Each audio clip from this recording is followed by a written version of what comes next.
相信有唔少嘅玩家升錯星鞋，副詞條又唔中雙爆，所有體力同經驗材料都冇晒，想抽新嘅角色，但係石頭又唔夠，大卡池得翻3人，想打關卡拎石頭，但係又打唔過，點算好呢？仲有下半卡池守望人，同埋嚟緊即將登場嘅贊尼同埋夏空，先唔好理佢哋勁唔勁，你想唔想帶晒佢哋翻屋企？我又唔係好想課金，但係又想將佢哋帶晒翻屋企，有冇咩方法呢？重新玩過咪得咯。Nice。今次我抽卡嘅順序一定會係大水母優先，跟住就會抽埋春同埋春嘅專武。咩話？你問我點解唔抽春先？因為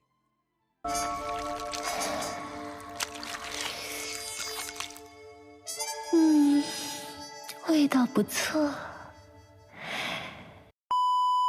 準備好未？準備好嘅話就開始我哋嘅明朝2.2版本零課金娶老婆挑戰。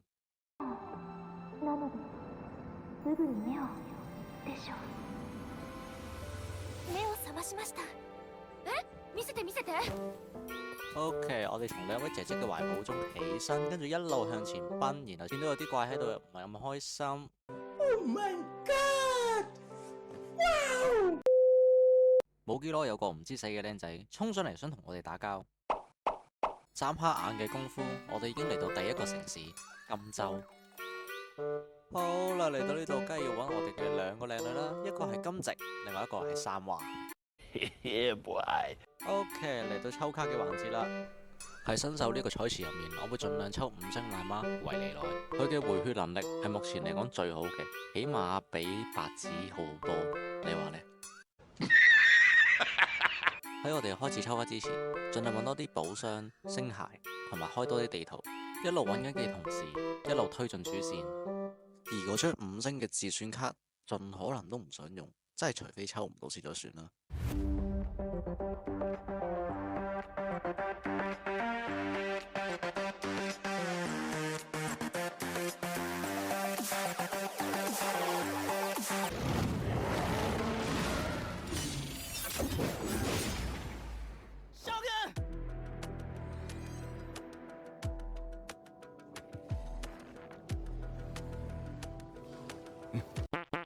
繼續。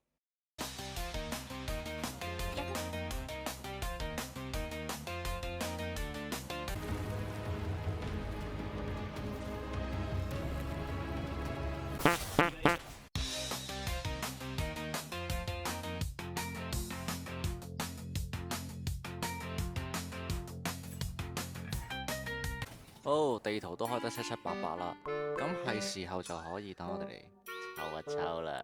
希望可以喺40抽之前出去食奶媽俾我啦，咁啊最好啦。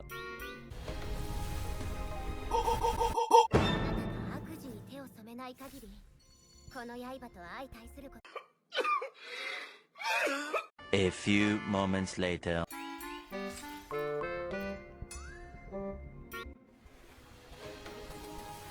機會嚟啦，飛雲！好啦。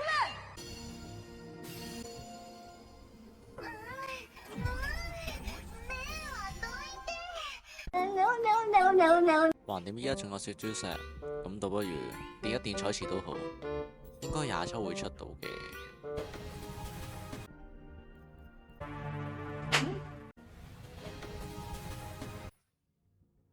吔屎啊你！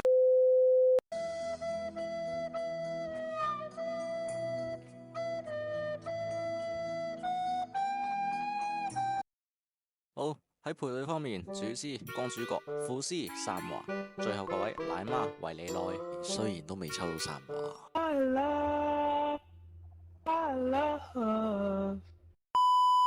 星鞋方面，光主會用浮星套裝，而喺副詞條方面最好就係雙爆。而到我哋嘅副師三華，最好嘅就係輕雲套裝。主詞條最好就係暴擊，而副詞條一定要有共鳴效率。而最後奶媽就梗係用治療效果同埋共鳴效率啦。我知道配對方面有好多人有唔同嘅玩法，但以上只不過係令我舒服嘅玩法。如果有其他建議，歡迎喺下面話嚟俾我知。畢竟我唔係一名專家，我只不過係一個中意玩遊戲嘅玩家。咁今集就嚟到呢度先，我會盡快出片噶啦，多謝大家。